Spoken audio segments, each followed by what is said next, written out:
Rushan Abbas, founder and executive director of Campaign for Uyghurs, joining us. Rushan, thank you so much for taking the time out. Such a pleasure to have you with us. Thank you very much and thank you for your patience. Ambassador Ashok Sajjanhar also with us. Good evening, sir. Rajiv Desai, public affairs analyst, and Andrew K.P. Leung, international and independent China strategist, also with us this evening. Thank you very much. Rushan, first up, I'm going to ask you, because like Tibet, where Dr. Lobsang Sangye spoke about the demographic genocide, what the Uyghurs are enduring in Xinjiang is something the world does not talk about. Why brush that under the carpet? Shouldn't the world ask China to account for the loss of lives and more than 1 million people kept in concentration camps there? Thank you so much for giving me this opportunity. First of all, happy birthday to His Holiness Dalai Lama on his 85th birthday. We are very supportive for Tibetans to pursue greater freedoms, as they are a people who has been oppressed and occupied by the Chinese Communist regime for decades, just like our people. Why the international communities are being quiet on this and they doesn't want to say the word genocide. There's no need for watering down that term. It is genocide. There's no need to add. But because of the trade threats that China is doing currently, and the power of the Belt and Road Initiative, and the debt trap diplomacy that they are doing for many years, is Southeast Asia, and the manipulation in the United Nations as the second largest donor, China is basically becoming a power able to strong-arm the world and silencing the international criticism.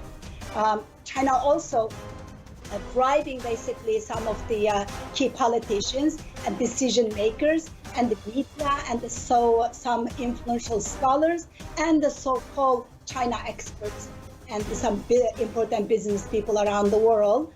And they're trying to have them not only brushing off any kind of international condemnation or criticism, but they're asking them to become a mouthpiece for the Chinese Communist Party and to defend shame human rights records or China's crimes against humanity.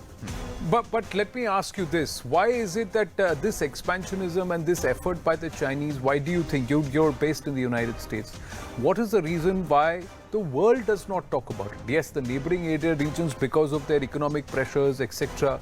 But the OIC could have spoken about it. The OIC has not raised it. The UN has not spoken about it. You know, it's only now that questions are being raised. There are voices in America asking this question. We are, even here, India has never taken this a very strong position because we have so far followed one China policy. We are now moving away from it. Do you think this is the right time for everybody to stand up and make China accountable? Because that will, also control its expansionism? Yes, absolutely. It's time to stand up, time to hold China accountable.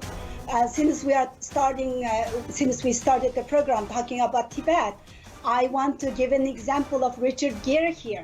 Hollywood, look at Hollywood. Just even mentioning Tibet or supporting Tibet basically ended Mr. Gere's career in Hollywood. So everybody's being complicit, silencing NBA, silencing Hollywood, and so many Western countries even being complicit in empowering China economically.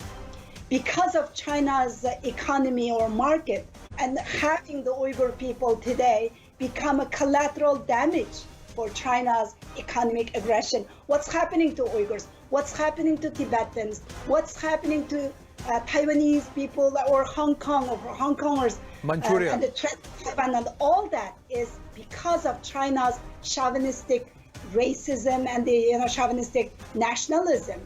And the Belt and Road Initiative, signing up for Belt and Road Initiative is complicit with China's genocide against the Uyghurs, because Belt and Road Initiative put our homeland, East Turkestan, as an epicenter of China's global domination, China's blueprint, China's plan for the global domination.